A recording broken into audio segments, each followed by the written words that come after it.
আসসালামু আলাইকুম। ডেইলি প্রবাসী নিউজে আপনাকে স্বাগতম। সুপ্রিয় দর্শক, দেশ এবং প্রবাস যেখান থেকে যুক্ত হয়েছেন আপনাদের সবাইকে জানাচ্ছি আন্তরিক শুভেচ্ছা।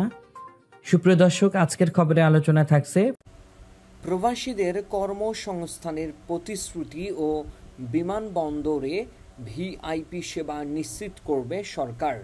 জানিয়ে দেব এই খবরটি সম্পর্কে বিস্তারিত সংবাদ। পুরো ভিডিওটি দেখে বিস্তারিত জেনে নেবার অনুরোধ থাকলো। আন্দোলনের সময় একান্ততা জানাতে গিয়ে যে ৫৭ জন প্রবাসী দেশে ফিরেছেন, সরকার তাদের কর্মসংস্থান সৃষ্টি করবে বলে জানিয়েছে প্রবাসী কল্যাণ ও বৈদেশিক কর্মসংস্থান মন্ত্রণালয়ের উপদেষ্টা ডক্টর আসিফ নজরুল। মঙ্গলবার ২৪ সেপ্টেম্বর দুপুরে প্রবাসী কল্যাণ ও বৈদেশিক কর্মসংস্থান মন্ত্রণালয়ের সভাকক্ষে এক ব্রিফিংয়ে তিনি একথা জানান। প্রবাসী কল্যাণ ও বৈদেশিক কর্মসংস্থান মন্ত্রণালয়ের উপদেষ্টা ডক্টর আসিফ নজরুল জানান, আন্দোলনের সময় একান্ততা জানিয়ে দেশে ফেরা ৫৭ জন প্রবাসীর জন্য সরকার কর্মসংস্থানের ব্যবস্থা করবে। তিনি বলেন, সরকারের লক্ষ্য প্রবাসীদের সুরক্ষা ও কল্যাণ নিশ্চিত করা। এই জন্য দূতাবাসগুলোতে প্রবাসীদের সহায়তায় আরও কার্যকর ব্যবস্থা নেওয়া হয়েছে। কোনো প্রবাসী অভিযোগ করলে তাৎক্ষণিক ব্যবস্থা নিতে কর্মকর্তাদের নির্দেশ দেওয়া হয়েছে, অন্যথায় তাদের বদলি করা হবে।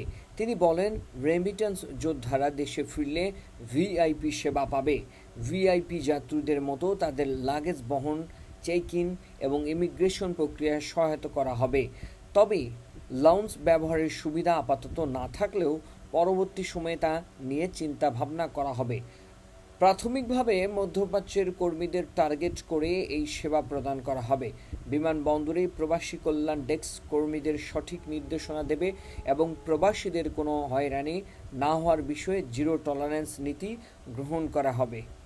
এতক্ষণ আমাদের সঙ্গে থাকার জন্য অসংখ্য ধন্যবাদ। পরবর্তী সংবাদ দেখার আমন্ত্রণ জানিয়ে শেষ করছি এখনকার সংবাদ।